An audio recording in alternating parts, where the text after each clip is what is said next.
2024 is in order at 8:03 a.m. Morning. I have to read this.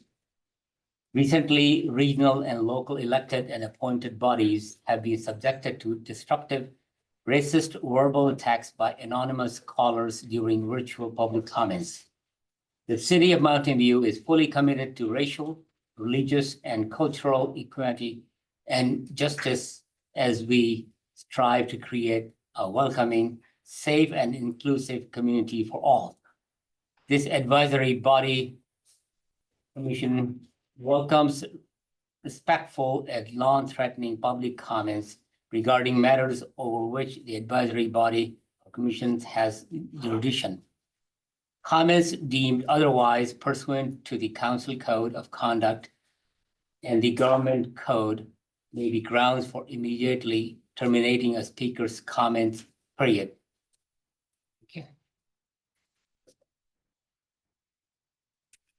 Amanda, can you please call the roll call? Yes, Committee Member Baird. Present. Committee Member Kavanaugh is absent. Committee Member Katz. Here. Keith. Yes. Lynn is absent. Singh. Was supposed to be attending remotely. I don't see them online. Yen also supposed to be attending remotely, although hold on, we just saw. Just got added. Yep. Okay, so I see Committee Member Yen, so we will mark her as here. Chair Shake Here. and Vice Chair Casper Zach. Sure. Thank you very much. Item 3, approve the minutes.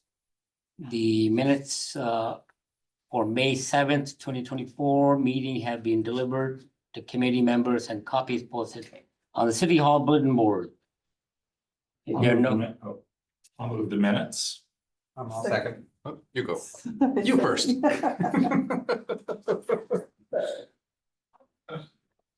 all in favor?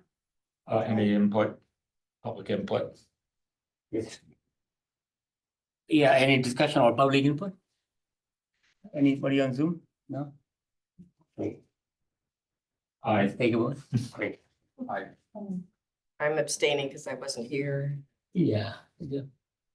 So it was a vote, I mean, Marina wasn't here either.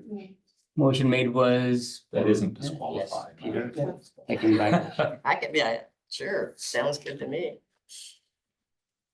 item 4, upcoming agenda topics. This portion of the agenda is reserved for identification of agenda items, future meetings. And their list of the items currently on future agenda item list are vacant storefronts, parking plan update, arts murals in downtown, precise plan update, policy interpretations, downtown business association area annual renewal, September. And school performance in the downtown. So these are just an overview of some of the items that committee members have spoken to. And again, these aren't items we can discuss now, but we can certainly add to the list. Yeah, being a member of the Historical Association, I would like to also, on the agenda, the possibility of having historical markers downtown, either on buildings or places. Okay. Whether that's through the park department or some other agency.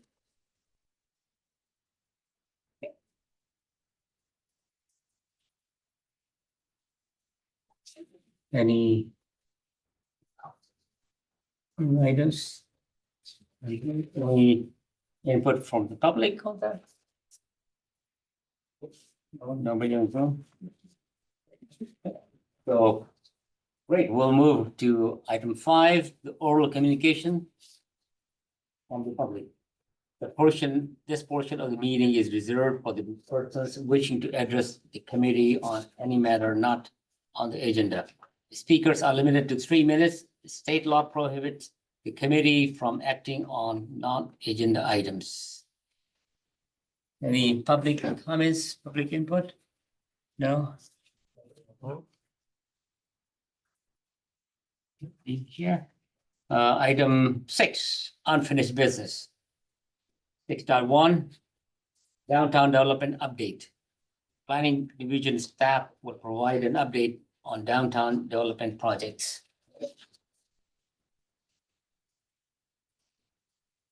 Morning, everyone. Good morning.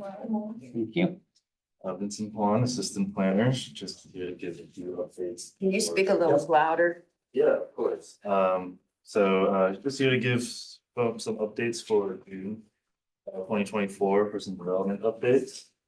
There's only a few items here that I'd like to identify. In terms of like updates from last month. So if you look on page 5 of the memorandum for downtown development updates. There's 2 items, 19 and 20. So number 19 is for 303 Bryant Street. It's an existing commercial building there, which is proposed for some minor facade modifications. That includes some new canopies along the front, along the first floor, and like a new entryway feature and some new tiles along that bottom base area of the building and some new perforated metal panels along for the second floor. So that's the overall scope for 303 Bryant Street, which is identified here. And moving along to item 20, 251 Castro, that's a modification to the existing provisional use permit, which is for the existing Opal nightclub, which is there. It's a change of the liquor license from a type 48 to a type 90 license, which would help modify the age limit to the lounge to modify it from age of 21 to the age of 18. Currently, the permit is scheduled for a tentative administrative zoning hearing for June 26, 2024. But those are overall the updates. Yes.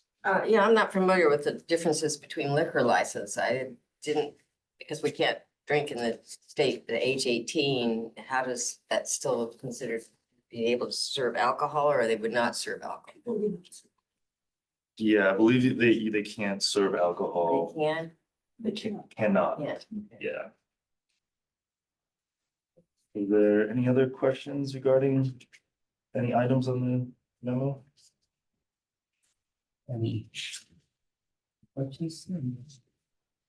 Any questions from the public? No? Right. Thank you very much. Yes.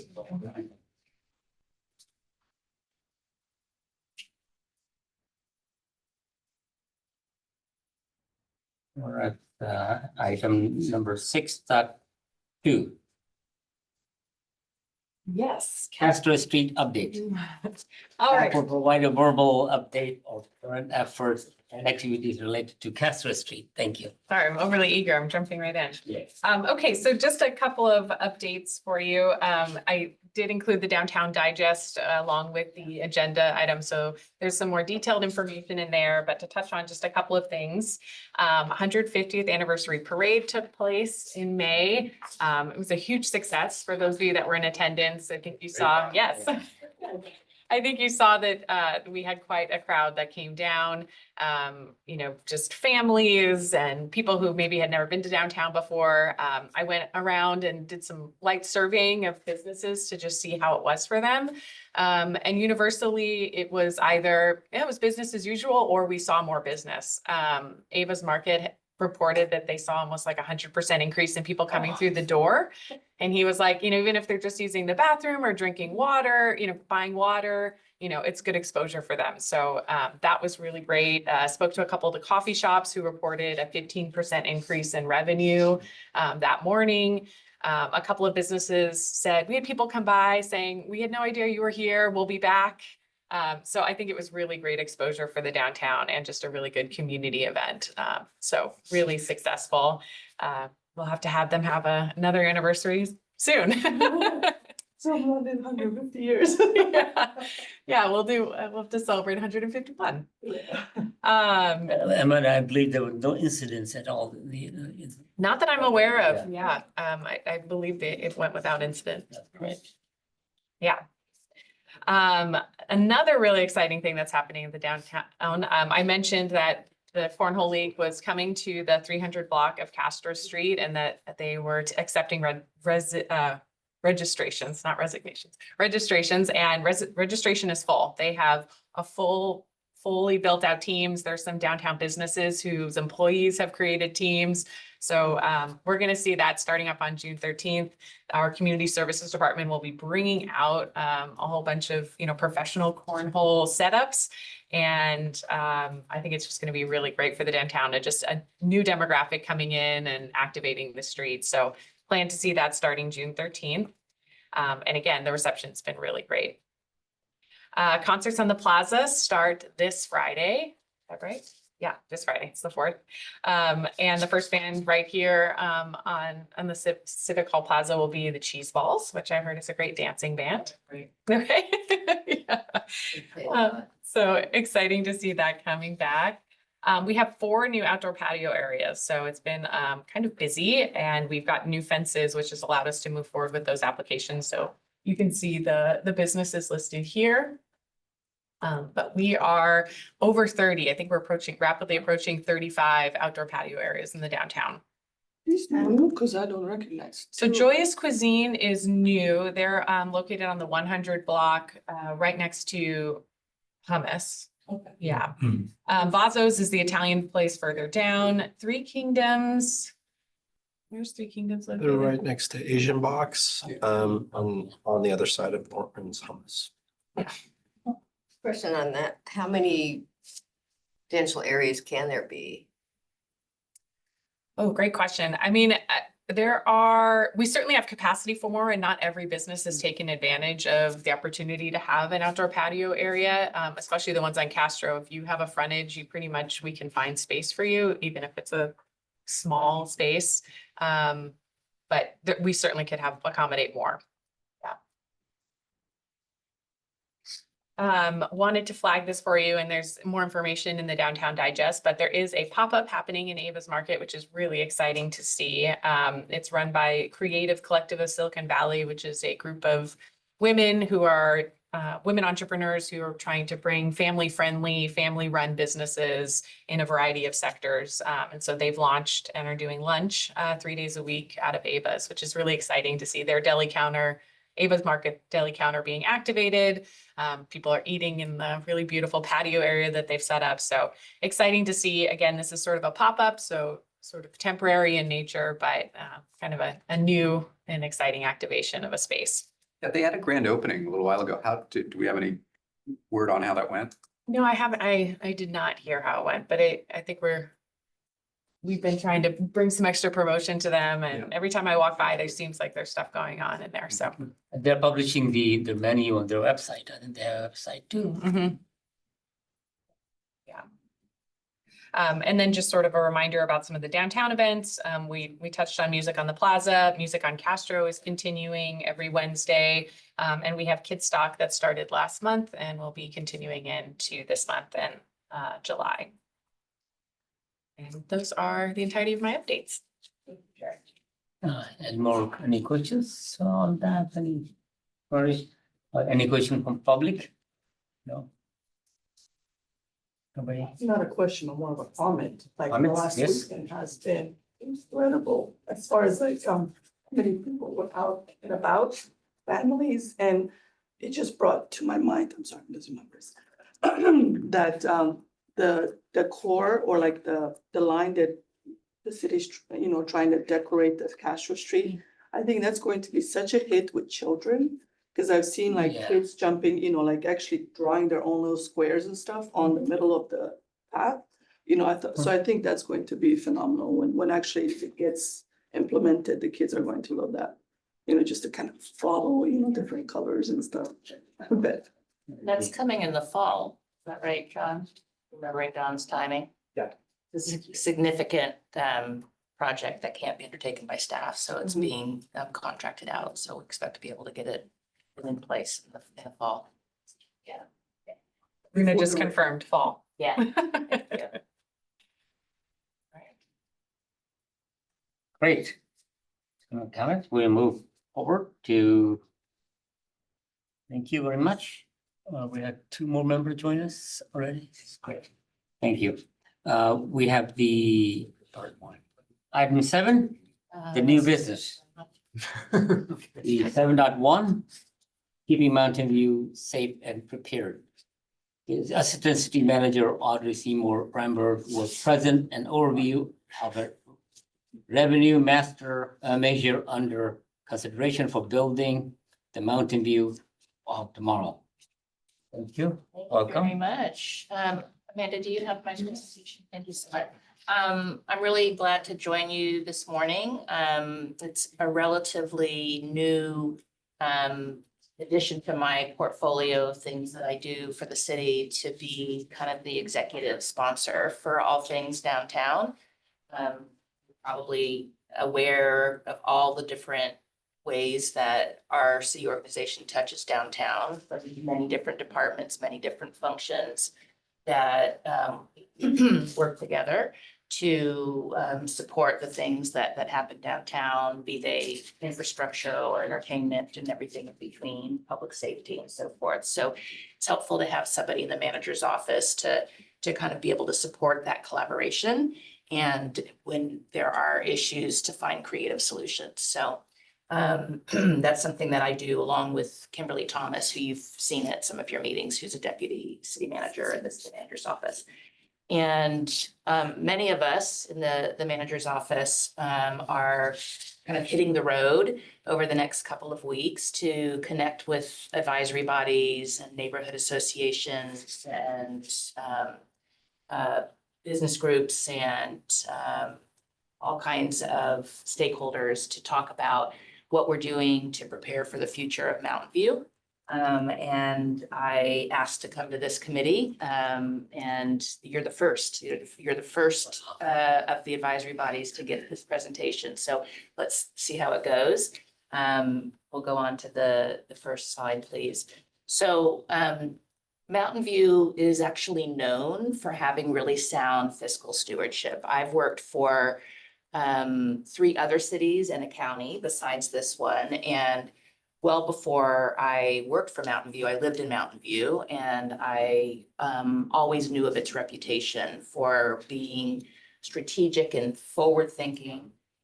You consider the Google leases as a great example of that diversifies the city's revenue stream. Really looking at ways to make sure that there is sufficient revenue and stable and consistent revenue to be able to support having a high quality of services.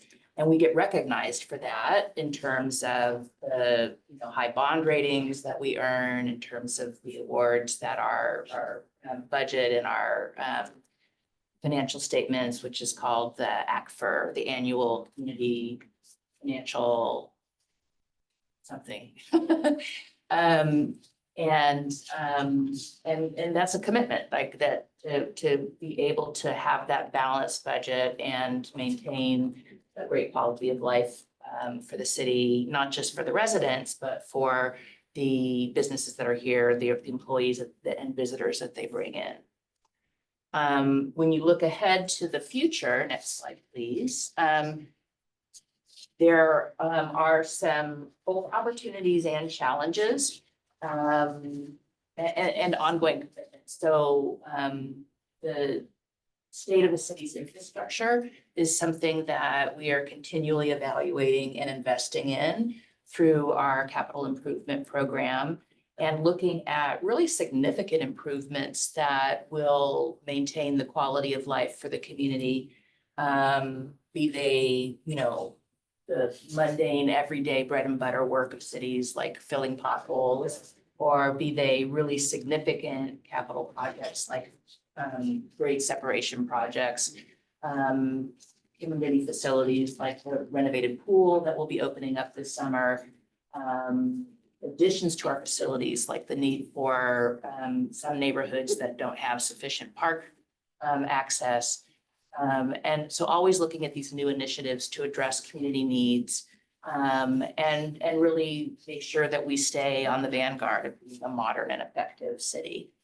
And in order to meet those needs in the future, we need to make sure that, as we have in the past, we're continuing to look forward to revenue streams to support those investments.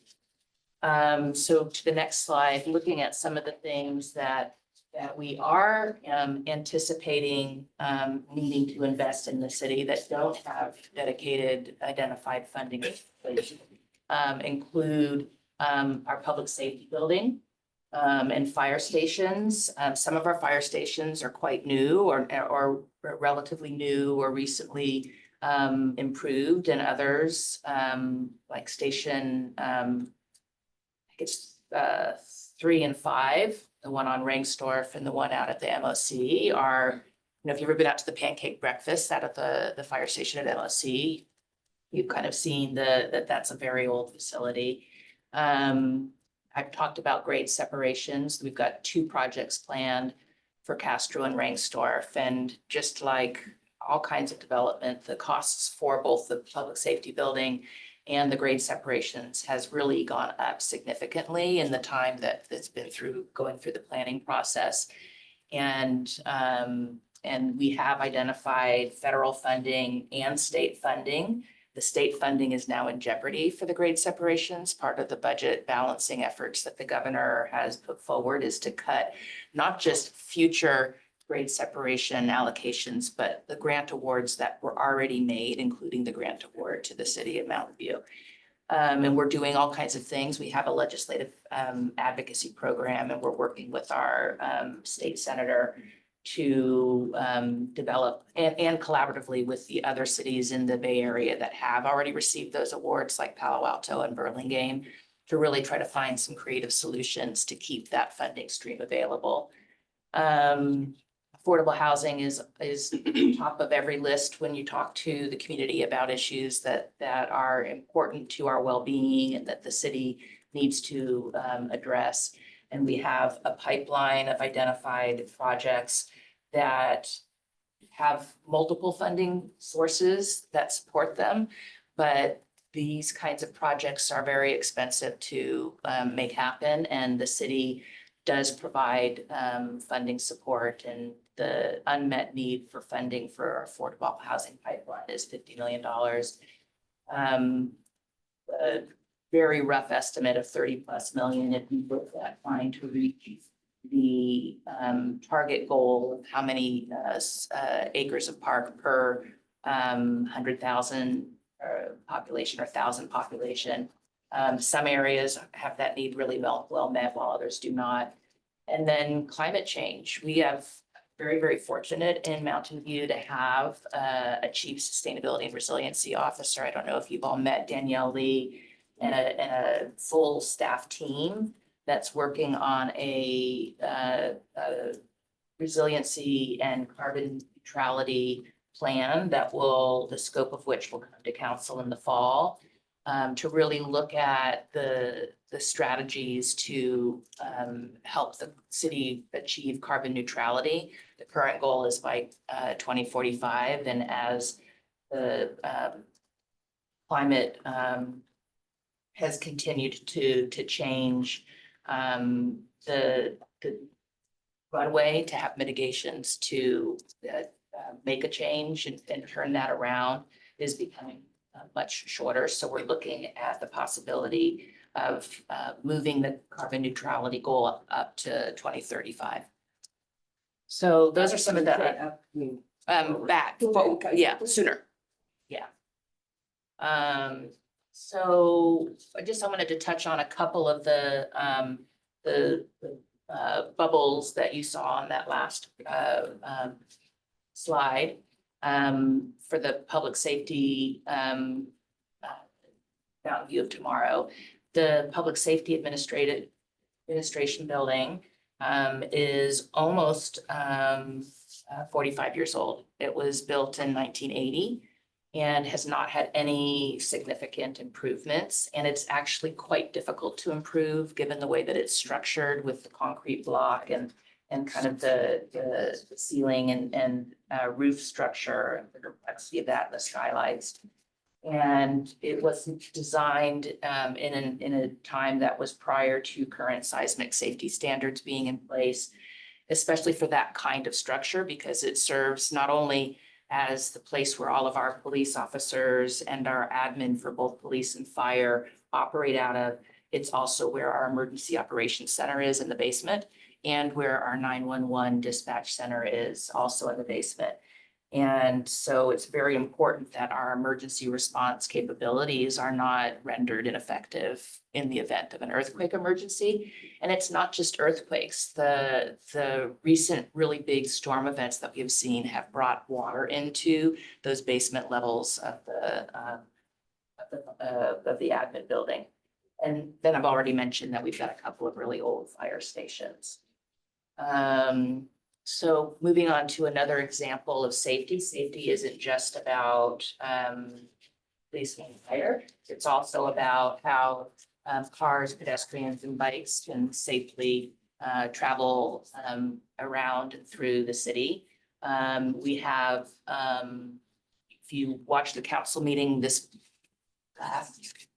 last week, Tuesday, and you saw that the council talked about ranking criteria for our active transportation plan. We have many identified projects to achieve the city's vision and policy of Vision Zero, to have zero traffic fatalities in the city. We have the grade separation projects, which I mentioned, which are beneficial not just to cars, but especially to bikes and pedestrians. And there are ways to not only affect safety, but also traffic flow and the railroad crossing noise, which is increasing concern around some of the grade crossings in the city.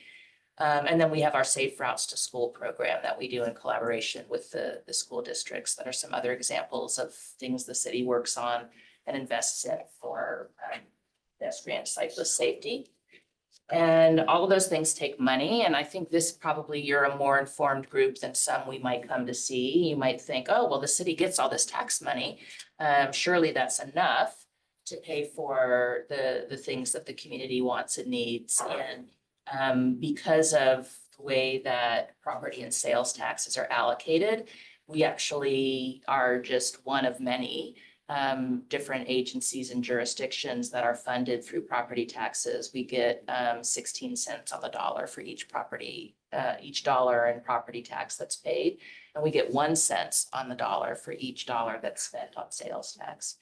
And while we have things like enterprise funds that generate rates and payments to support the services provided, like water and wastewater and solid waste, we have all of the public safety services, with the exception of some grants. There are a modest amount of money that's brought in through grants. That's primarily all general fund funded, which means through sales tax and property tax. And that other picture you might recognize. Does anybody know what that picture on the far right is? What? Life Moves. Life Moves. Yeah. So we do a lot more than a lot of cities do around funding for unstably housed, unhoused residents in Mountain View, which includes people in interim housing, which we've financially supported as well as operationally just worked to get that up off the ground. And then we've got the largest safe parking program in all of Santa Clara County. And I just am editing a report for next Tuesday's council meeting. We actually invest close to $1 million a year in safe parking and other homeless support services. Going on to the next slide. So what does it look like for our budget? I mean, we did better than a lot of cities, again, because of our fiscal management and our diverse funding sources. When a lot of cities went into the red during the pandemic, we did not. And we are expected both this current fiscal year and next fiscal year to have a balanced budget, pretty slim margin for our recommended budget 24-25, which will be presented to the city council for a review on June 11th and then adoption on June 25th. Only 300,000 in net revenue. And then we do every budget adoption, we do a 5-year forecast, and we're looking at seeing deficits going out into the last 3 years of the last 4 years of the forecast. Now, that's red, and red is scary, and even, you know, in 28, 29, almost 4.5 million is not a small amount. I wouldn't sneeze at receiving 4.5 million. But it is on $100 million budget, a relatively small deficit, and a lot of things can happen between now and then. So we're not feeling dire concern over that, but it's definitely an uncertain and unstable fiscal environment right now, and we're keeping a close eye on it. Audrey, going back, it's been a while since I've looked at forecasts, but like, my recollection seems to be that forecasts typically were in the red going out. So it's like, it's a snapshot, this looks terrible, but it's like, it's always been that way. And we always make it up the closer you get, and because those aren't real, they're not real budgets, they're just forecasts that don't include Exactly. unanticipated revenues. So- Exactly. So it would be good to look at the last couple of budgets that we may or may not have actually been projecting into the red, but often that is the case. And you're exactly right that as things get closer, there are, you know, savings in expenditures due to vacancies, although we try to assume and budget for that as well, because you're never fully staffed. Because we do, yeah, we do budget for approved but unfilled positions Right. and things But like then that. we have a factor actually where Right, we. 85%. Yeah. Yes. I see you We do did- remember. We did that. You do remember. And I think that was the financial crisis. Yeah. And is that inflation adjusted? yes, Which one? yeah. And so we are, the way that we, just 1 sec. The way that we budget also is that we separate out things that we consider to be one-time revenues and one-time expenditures, or not ongoing, from ongoing revenues and expenditures, so that we're not balancing our budget from our savings account or from our windfall, if you will. And we get a lot of the ability to cover a lot of important things through that one-time revenue, but we don't consider it part of the ongoing operating fund. So to what do you attribute the anticipated shortfall? And you especially have a large jump from 2027 to 28. That's about a 40% additional anticipated budget shortfall. So what does the forecast attribute that to? That's a good question, and I don't know the answer for this particular forecast, because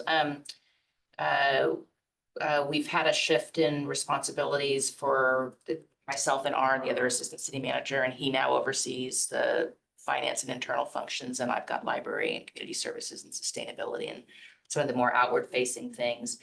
But I do know from when I have sat at that table going over assumptions in the past, that there's some things like around cyclicality that get assumed in terms of revenue ups and downs.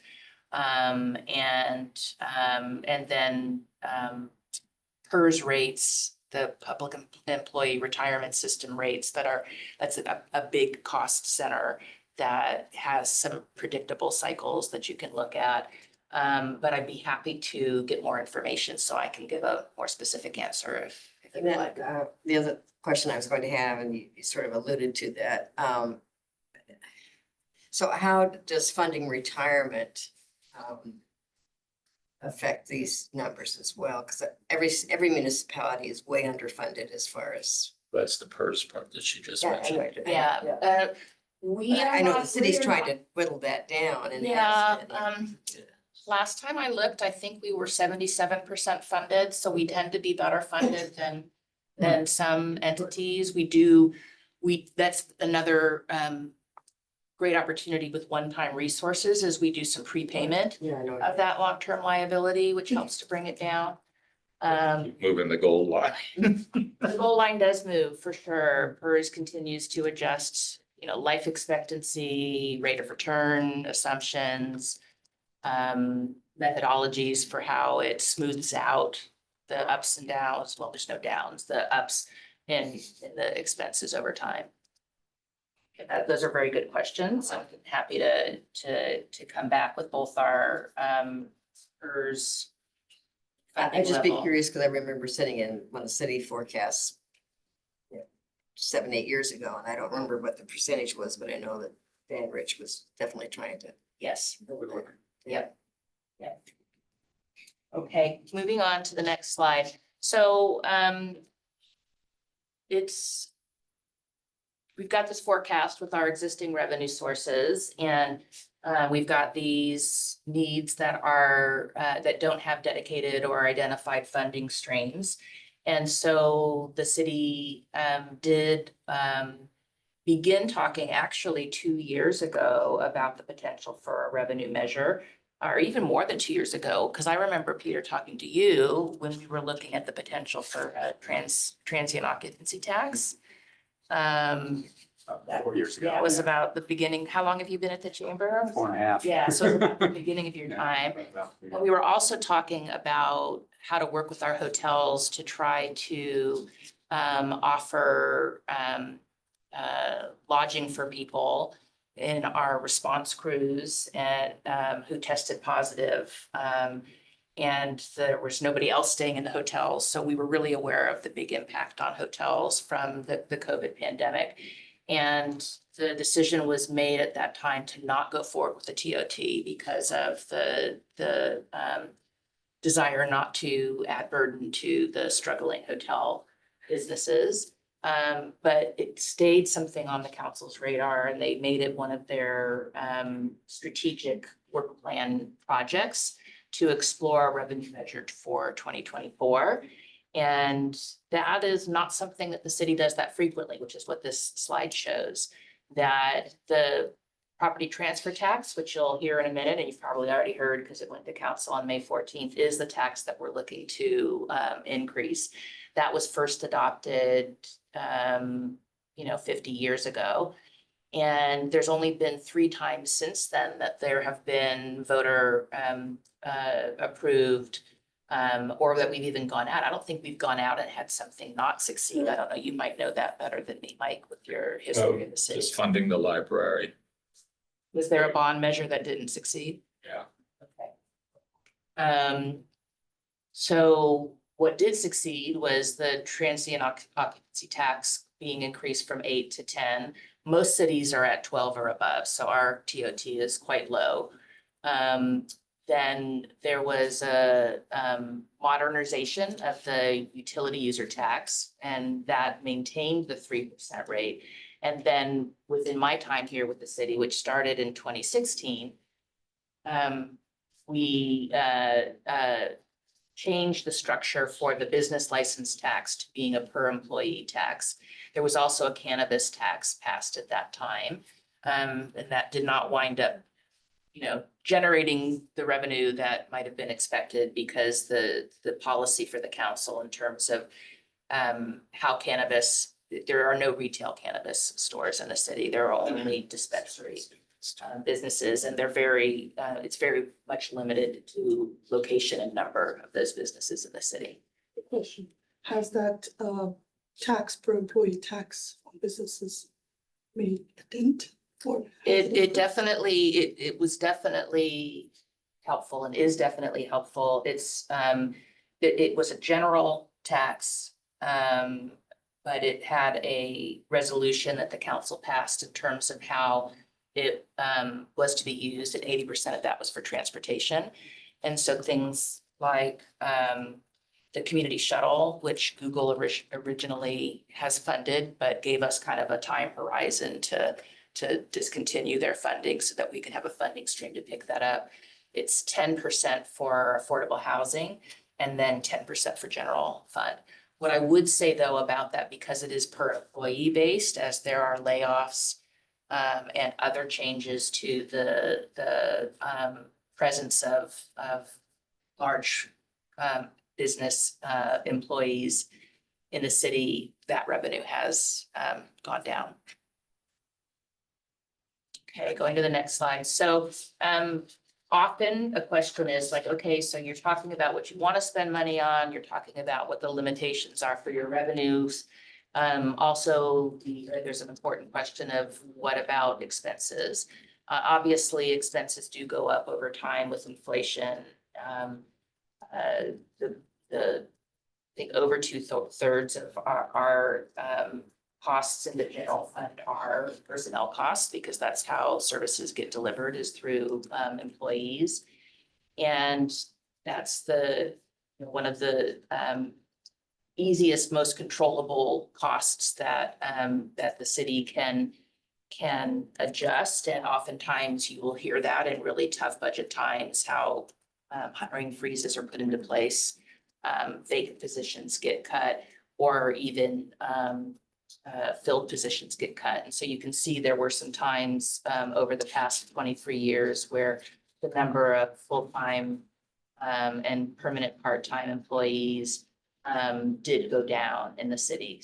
But overall, if you look back to 2000, 2001 to the present, that was an increase of 37 staff, which is a little over 5.5% increase in staff. At the same time, the city's population increased almost 22.5%. Now, it's not, apples to apples. There's not a formula that says you need X employees for, each 1,000 residents in population, but clearly we do plan for and need to address the needs that come with a growing population. There's been, some significant growth just in the past 4 or 5 years. And prior to current economic conditions, we, and it consistent with our state obligations for the housing element, we're required to build, Diana, help me out, how many housing units for our housing element? 15. I'll have to double check that. In the low teens. Yes, 13. 13. Right. So we have one of the projects that's also in the council strategic work plan is to do a future study of public service needs, so that we're looking at, libraries and community services. And we already have a park and rec strategic plan that's underway, so that we're really planning for the future needs as the population grows. Moving on to the next slide. So the way that we are going to, as a city, make decisions for not only what kind of revenue measure, but also what it will be used for, is to really lean into community engagement. This has been a project, as I mentioned, for almost 2 years, but it's really been actively under study for the past 6 months. And part of that study is hiring a pollster who did a community survey, the kind that is statistically valid in terms of how participation is randomly selected, but then also matched to the demographics of the community. In addition to that, and I'm going to share a little bit of the results of that in a minute, we're wanting to make sure that everybody in the community has a chance to enter into the conversation. And so for every household, which is over 23,000 in the city, we mailed out a mailer. I hope you all got it with the little pull-off tab that people can send back in, and we're getting those in the droves now. Very convenient. Yeah, yeah. And then we're also doing these kinds of things, meeting with the different stakeholder groups, as I mentioned before. So from the community valid survey, or the statistically valid survey rather, the top rated needs in the community match pretty well with the things that we had identified as needing funding sources, as important community needs without with significant investments needed and not sufficient revenue. And number one, with that's 70% saying either extremely important or very important. And then if you get adding in the next level down on the scale of 1 to 7 to 5, you get 82% that support maintaining the 911 dispatch, which is not just for fire and medical. It's also, I mean, fire and police calls for service. It's also for medical calls for service, because our fire, you probably know this, our firefighters are all either EMTs or paramedics. So they are the first response on medical calls. The second highest rated was fixing potholes. Those of you who've been on council, you probably know that that's one of the most common kinds of emails to the city.council website is the poor state of the roads. Especially people want to really have improvement on El Camino and not realizing that El Camino is not a city maintained. So my question was, do you think that's skewed because El Camino is so bad? So I wonder if El Camino was really smooth, or in 2 years from now, when it's all fixed, whether that fixing potholes will go down in. I think you've got a good point, because that's something that everybody travels on. That's a road everybody travels on, and it is so bad that it's quite likely that when that improvement project is completed, people will not have that as highly rated. But we get complaints, and through our CRM, our constituent response system, and at our CNC meetings, we do hear about a lot of roads, and it's not just the potholes, it's the stop signs and the speed bumps and the other things that people want to really increase safety for travel through and around the city. Streets and sidewalk repairs, and addressing homelessness are all at the 80% or above. And then public safety, crime prevention, and emergency response at that next level down, kind of in the high 60s to low 70s. There's that, updating the public safety facility, improving pedestrian and bike safety, and increasing affordable housing. Supporting local businesses is up there. It's almost 2/3 of the respondents rated that the top 3 ratings. And then the railroad crossing safety and adding local parks kind of round out the top. Okay, So, can we back go up? back. I'd like to look at figures.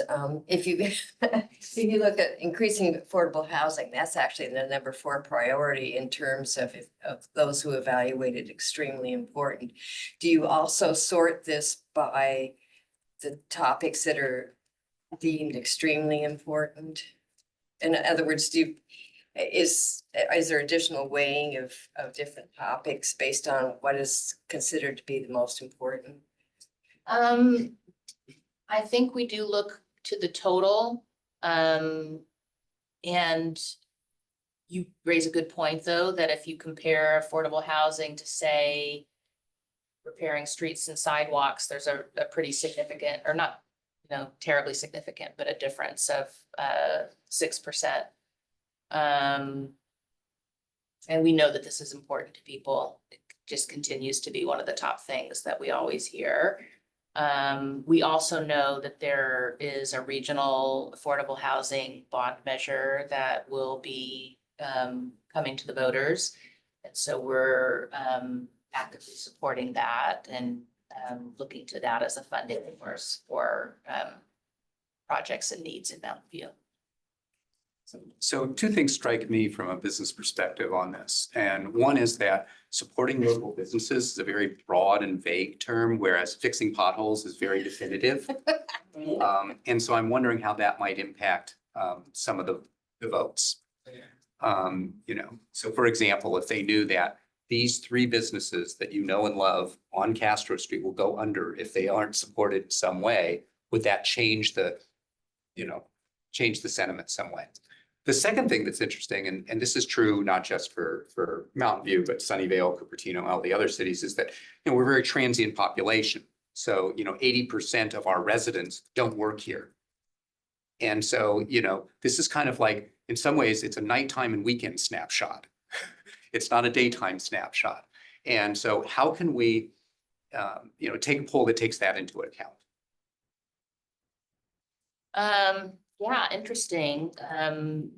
Polls typically don't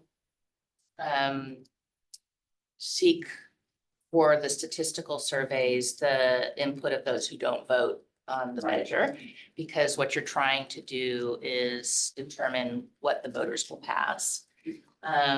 But we do have discretion within the city to reach out to stakeholders beyond. And so we are reaching out to business. And I mean, if you think about who pays the tax, so who's likely to pay the majority of the tax, it's going to be people who don't have the opportunity to vote on it, which If you really want to impact those questions, you need to go to the scoping meetings of the survey, not ask after the fact. But we have other ways of outreach and other ways of supporting business that we will continue, and the healthier our, active transportation and public safety response services are, the healthier our budget is overall, the more that we're able to benefit businesses. So it could be seen in varying degrees of directness and indirectness in terms of how this particular measure and what it will focus on will be of benefit to business. And then there's just all the other ways that we invest in and work to collaborate and partner with, whether it's downtown or citywide. So just, What's that? Cutting red tape? yeah. Yes. Allowing businesses to actually take 100%. Let's say in my business, I have only 4 nights of permit license to operate. And so why not 7? Like if I have the opportunity to do business and it benefits me as a business owner, but also in sales tax for the business. So I think there's a lot of businesses like that that could actually expand their business. Yes, and that's certainly things that John can speak to in terms of things we're doing to streamline the process and provide extra levels of support, especially to small businesses. And looking even to change zoning code so that there's more things that are permitted in our downtown. You had said. Guys, I just want to make a quick comment. So we've got other stuff on the agenda, and Audrey hasn't even gotten to the part about the actual tax increase. This is all prelim, so it's fascinating, but maybe we could get to give Audrey the ability to get to the main event. So you do have a committee member that's had her hand up for some Okay. time. So Mary, did you have a question? Yes, thanks, Audrey. Hope you guys can hear me. Thanks for the very detailed presentation. My question is around the development of new housing and additional infrastructure needs to the city. I'm wondering, I know this is part of the scoping as well. I wonder if that's also taken into consideration. For example, right, is there a unit of requirement in terms of, how many units of housing, requires a fire station or a police station or fire hydrant or things like that? And if that's taken into consideration, considering the number of new housing units we're adding to the city of Mountain View. I'll go back on mute. Thank you. Thank you, Mary. That's a great question. And it is something that we have as one of the projects in the council's strategic work plan, is to do a public services study, which is doing just that, projecting population going forward, looking at the capacity of existing services and how needs might play out over time, and how we need to be prepared to have additional services as we grow as a city. Yeah. And I apologize, I'm probably talking longer than. It's all interesting. That you. It is very informative, go ahead, please go ahead. Okay, so let's move on to the next. And this, as Mike said, was the thing that we've been leading up to, which is what is it that the council is considering placing on the ballot? And it is an increase in the property transfer tax to, which is currently set at $3.30 per $1,000 of assessed value. And it's proposed to go up to $15 for properties that are over $5 million, which will preclude the vast majority of the residential market or single-family residential market. Multifamily properties, were they to turn over and sell, which doesn't happen that frequently, would be within that threshold affected. And then it would be commercial transactions primarily. It's not a stream that is predictable and equal each year. It goes up and down as property sales happen. And if you look at the last 5 years, the additional revenue that would have been generated annually on average is $9.5 million.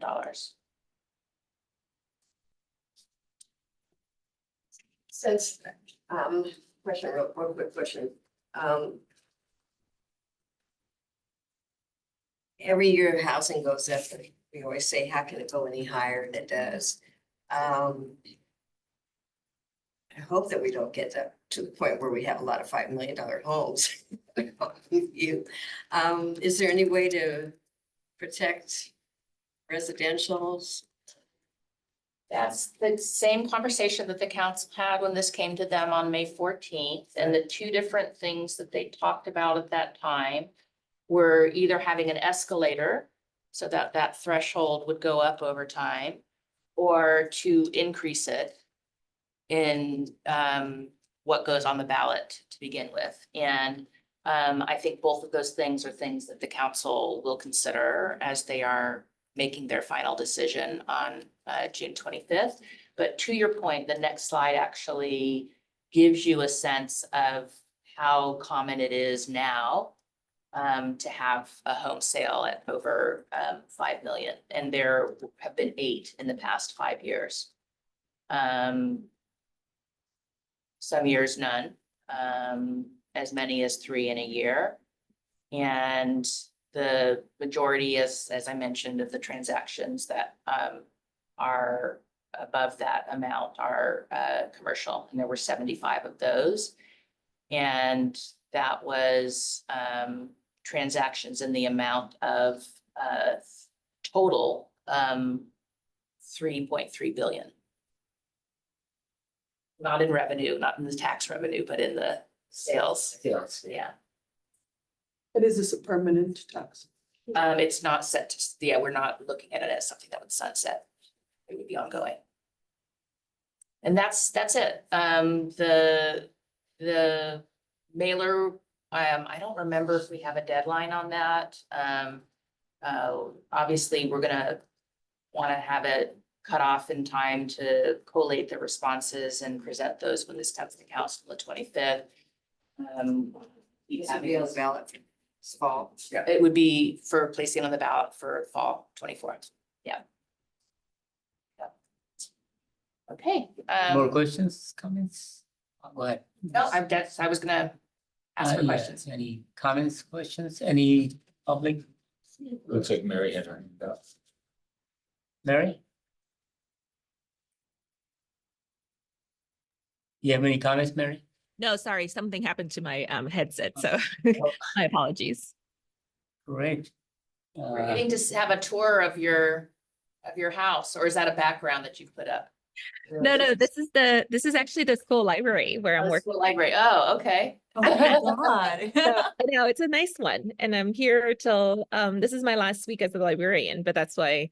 Sorry, I've been missing the meetings because it conflicts with my library time. But now that I can dial in from the library, it's much nicer. So good to see you all, albeit remotely. I'll be back in person very soon. Last time for this year before summer, or last time? Oh, I'm not working as the librarian after the summer. This is my last. I'm just covering for them till the summer, and then. Okay. Yeah, but I'll be seeing you. So I'll be seeing you guys back in the Plaza Conference Room where it's so spacious. Yes. I was there the other day for graduation. My great niece graduated in school. Yes, Yeah. yes. A beautiful school. I love it. Anyway, thank you all. Yeah. Thanks for letting me attend remotely. This is so, so, so helpful. I love this meeting, so it's been hurting me that I can't attend. I did have a quick, is there any analysis of how the transfer tax ballot measure would do with the school bond measure or school measure? That's also before voters. No, it wasn't part of our polling. Yeah, and I've been seeing their poll results also, and I understand that they're coming to the chamber, so you'll get a chance to learn more about that. it's next week.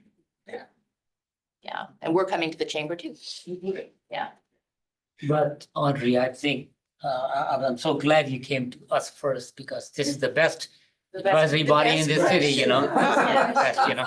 I can't get any better than this. Correct. I go to HRC on Thursday and I'm sure, well, you're an HRC, a former, and you're a former HRC too, so that'll be also wonderful. That's wonderful, yeah. yeah. We're definitely the best looking body. There you go. Thank you, Mary. So if you're done with me, I'll go ahead and take my Thank you leave. very much. Have a great day. Well, actually, let me see, what have you got on your? We've got a committee work plan memo. Actually, I'd like to stay for that to see what else we've Precise got plan. going on.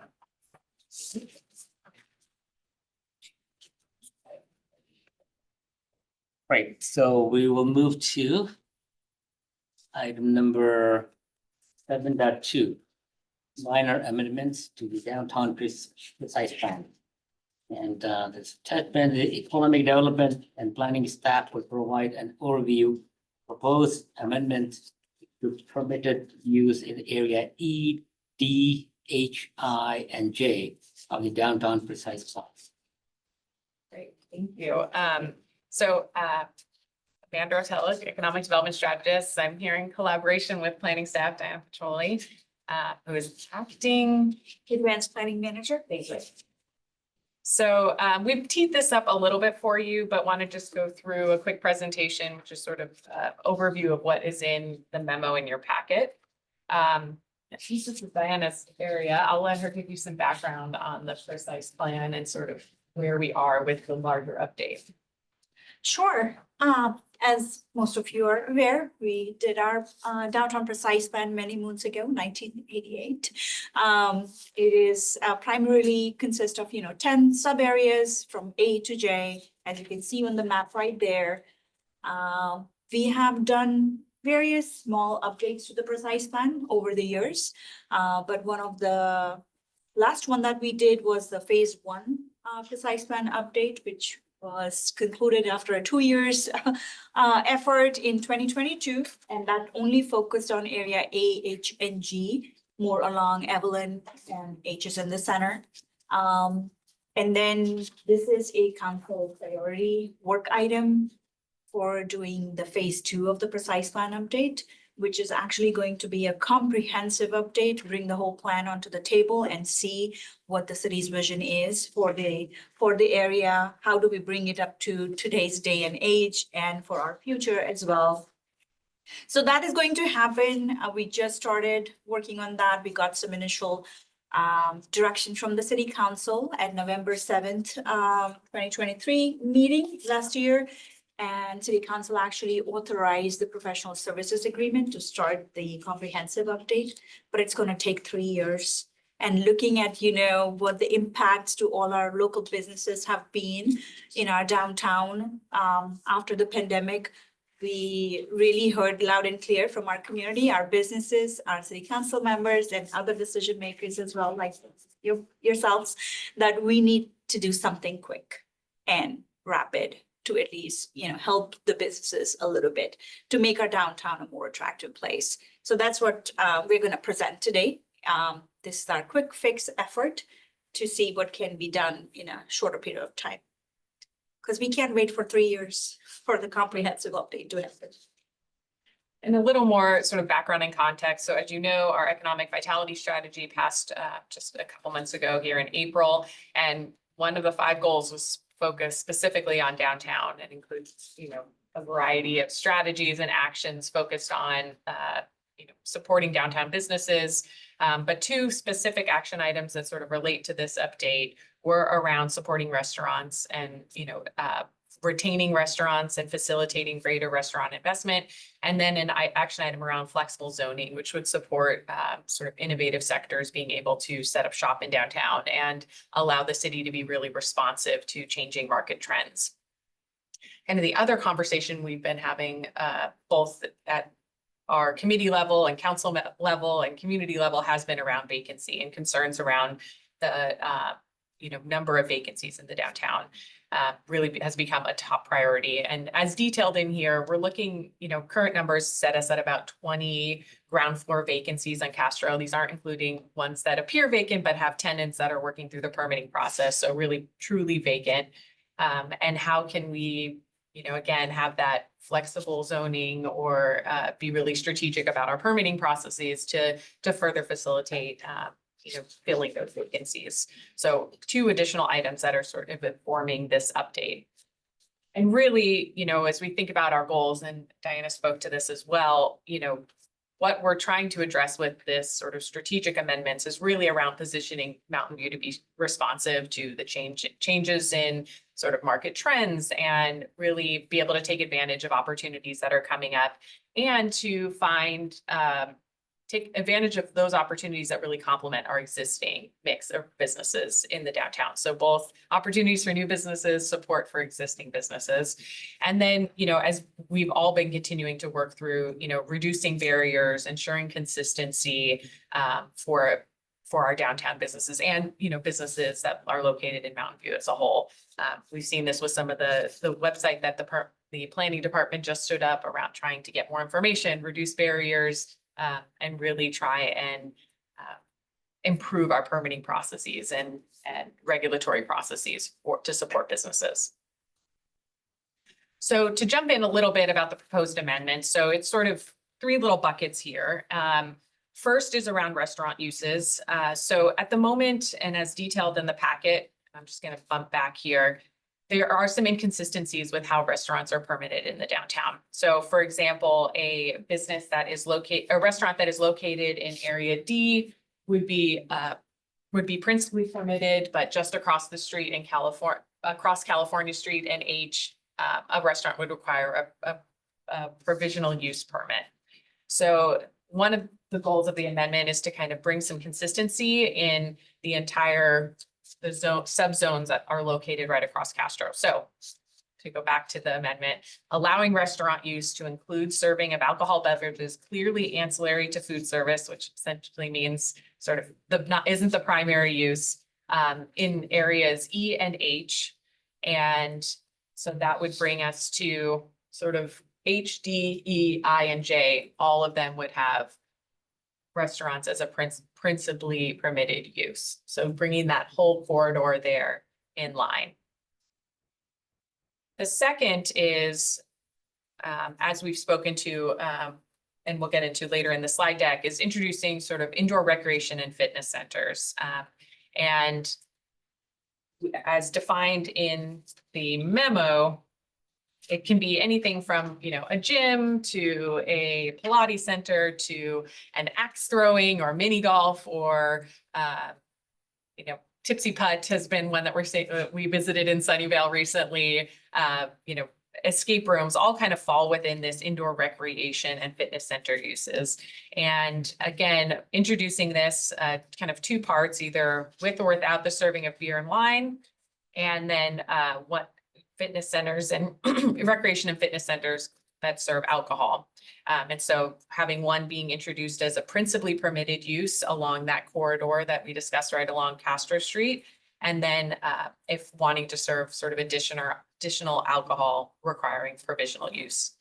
And then the last one, and this is just a slight cleanup, business services being modified to business support services, which is just more consistent with the definition in our zoning ordinance land use definitions. I mean, if we could just pause on that last bullet. So with, my question has to do with professional services in the same light as restaurant services, meaning that there are different rules and regulations and zoning for certain kinds of businesses in different segments of the same block. And so is this designed to do for business services the same thing that we're doing for restaurants, is making it more consistent? No, the only thing that's happening with business support services is we're just updating how it's spoken to so that it reflects our land use definitions. We are not otherwise touching business services. So it is an inconsistency between our precise plan and our zoning code. The definitions lies in the zoning code, whereas the land use table is in our downtown precise plan. Okay. The definition says business support services, but when you look at the land use table in precise plan, it says business services. It doesn't say business support services. And that creates confusion at times. And we're like, if we're touching it, this is a very minor cleanup that we can do to make sure nobody gets confused and it's easier. And don't get me wrong, I'm delighted to see this. Yeah. I just need to know, is there yet another battle that we'll have to face another day? There's no policy Yes. changes. Yes. No, No policy yeah. changes. Okay, thank you. Question, since so many of the footprints especially on Castro, even the side streets, so many of the footprints of the stores are only 5 foot wide. What indoor recreation are we really seeing happen? You know, like up at South Lake Tahoe, there's a indoor putting green driving thingy, but that's a big space. So I'm not saying that these shouldn't be done. I guess I'm So just what are trying. we kind of envisioning? Yeah. Yeah, I mean, I think two answers to that. First, you know, something like an escape room. Well, I'll say first, if you look in area H table, we are allowing up to, you know, second floor uses. So I could imagine an escape room having a couple of rooms on the first floor and you climb upstairs and there are additional escape rooms on upper floors. You know, we're seeing like paint and sip studios could be accommodated in our smaller footprints. You know, there's a lot of use of technology now where you're in sort of a virtual space golfing or throwing things. And so being able to kind of accommodate some of those technology uses. But I think, you know, as we've noticed, I think every year with the International Shopping Center Council, ICSC, yes, Conference. Yeah. is that every year they're introducing new entertainment uses. And really this puts us sort of on the forefront of being able to create opportunities to take advantage of these new uses that are coming in. So, you know, I think there's some that we can imagine now, and others that, you know, will show up next year. And this just sort of positions us to take advantage of that. Yeah. But you're absolutely right. I mean, we're not gonna put a Top Golf downtown. But we might put a virtual mini golf in the downtown. Yeah. And so just to zero in, yeah, it looks like we have committee member Singh wants to just quick jump in before we continue. Hi, hello everyone. Is everyone able to hear me? Yes. I wanted to ask you about the business support services. Is there going to be more drastic changes towards helping businesses who are new businesses who are coming into Mountain View, like some sort of a direct point of contact or some sort of a worker who will be dealing directly with the person who wants to get the business started to expedite the process rather than running around back and forth with the city? Is there some sort of changes coming along with that as well? Yes, and I know John can speak to this, but we have designated sort of a downtown person, which is myself, as a point of contact for new and existing businesses. We've also set up our sort of ambassador group, which is an internal team with an internal multi-departmental team that is available to provide support to businesses that might have particularly complex or tricky business types or permitting needs. So we're kind of building up our team and our resources in order to be responsive. Anything I'm missing related to that? No, I think that is the Small Business Ambassador Program was just launched this year at the beginning of the year. And we've now more formalized that inside the building. We are starting to market it outside the building, but that really is the best pathway as far as helping people through a permitting process and understanding if a permitting process is going to be required, what does that look like? And it's able to give that clear guidance up front and help people walk through that process. There was one struggle that I do want to highlight that I had when I came to Mountain View. The struggle was finding the businesses who actually do provide services for small businesses who want to open a business. For example, if I'm trying to open a shop or something in Mountain View, and the city says you need this thing to get done, but there's no list of contacts, list of businesses who are licensed. So having the list of those businesses on the city main website, all the licensed businesses, is actually really helpful for anybody who wants to do business in Mountain View as well. Thank Yeah, you. Thank you. We can certainly do a better job of providing that. It is actually online. It's just not very visible. So we can certainly work to improve that experience. So thank you for the suggestion. Yeah, and John, we can work with you on that too. I mean, obviously, it's kind of a joint venture here, if you will. In terms, you give us the definitions and we can provide you with, names of legitimate businesses too. So we can do some trades there. Yeah, thank you, Money. That's a great And idea. support local businesses, right? Well, of course. And just for the clarity purposes, I would just like to include that thought with the fact that the proposed amendments that the staff is presenting today is just an amendment to the precise plan. But we truly appreciate the comments that you provided. They're really interesting and important for us to provide the right services. So we'll look into that, but we will not be reporting that as a comment related to the precise plan amendments, which we are discussing right now to the City Council and Planning Commission. Right. So just a little bit more context, sort of what's informing this. So again, with the restaurant use, the amendment really looking to bring consistency for permitting of restaurants, really having a more conducive environment for restaurant businesses, sort of as identified as a priority in our economic vitality strategy, and then really aligning with neighboring cities and best practices. So detailed in your memo is a sort of chart that goes through some of our neighboring jurisdictions and how they're handling the permitting of restaurants in their downtown. And, we have a really great professional resource through our Silicon Valley Economic Development Alliance. And so we get to talk with economic development teams in these jurisdictions, and they help to kind of flush this out. And sort of some of the commentary from some of them are, we love business, we love restaurants, we want more restaurants, it's a priority, we're doing everything we can to reduce barriers for them. So a lot of the neighboring jurisdictions have identified the importance of restaurant development in the vibrancy of their downtowns, and are not only removing barriers, but actively trying to encourage them. One other jurisdiction, I'll say, they recently made this change, and they spoke to sort of some of the capacity impacts that it had for staff, where it's reducing, the amount of additional review that's needed for their planning staff. And so sort of saw anecdotally that there was an improvement there as well, which is sort of an added benefit. And then just to speak to and add a little more color to this indoor recreation and fitness center use. So as we mentioned in the memo, entertainment uses are very complementary to restaurant uses. So when we're looking at trying to bring a mix of businesses that can really support and complement what we have now, we have a number of, great restaurants in our downtown, but currently only 1% of our ground floor businesses sort of fall into this recreation and fitness center use. So by loosening this up and sort of facilitating greater access for these business types, we really are supporting existing businesses as well. Because if you think about, kind of the current trend these days, you grab some dinner, and then you go, it used to be dinner and a movie. Now it's sort of dinner and axe throwing, or dinner and mini golf, or, dinner. Yeah. Dinner and cornhole.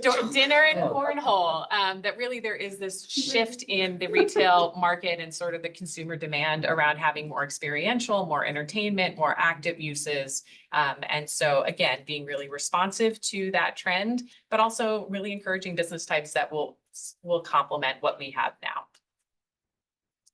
And then, as Diana mentioned, we do have sort of tentative schedule to bring this item before the Environmental Planning Commission in June. So this month, June already, and then bringing this to City Council in September. And I'll just sort of toggle us back here to the proposed amendments for further comments and questions. Any more comments, questions? Any public input? Yeah, I guess Diana, for anything other, any other color to add? Okay. It's great to see stuff happening, Yeah. So- Absolutely. except for that damn council break, you know? Right.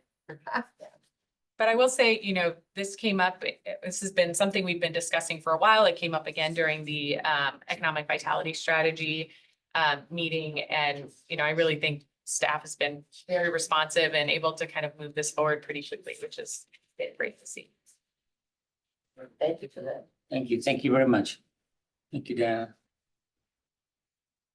So moving on, we move to item number 7.3, Downtown Committee Work Plan Memo. And as required by the City Council Policy 823, the committee will prepare an annual work plan that will be submitted to the council for review for approval in fall 2024.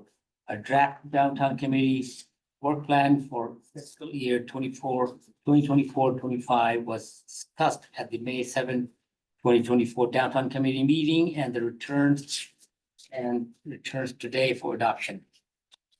Yes, thank you, Chair. So as we did discuss this in more depth at our last meeting, there were some minor changes that were added specifically around kind of collaboration with the Visual Arts Committee and having a twice a year sort of report out update on things happening specifically related to arts in the downtown and performing arts in the downtown. So that was noted here. But otherwise, the work plan is unchanged from our last meeting. And so pending any questions or further comments, we're seeking sort of approval of this. We're taking motion or something? Yeah. But I'm glad, by the way, I mean, you put all these two items together, the minor amendments, both and 7.2 and 7.3. So if or any, before we take, I mean, yeah. But I mean, anybody would like to make a motion to adopt that? Move adoption of the work plan. Any second? Yeah. Yes, before we vote. Yeah, and any public input? Anybody online? No one online. Thanks. Anybody in favor, say aye? Aye. Motion approved unanimously. The motion made by Casper Zach, seconded by Marina. Thank you very much. And then we go to item number 8.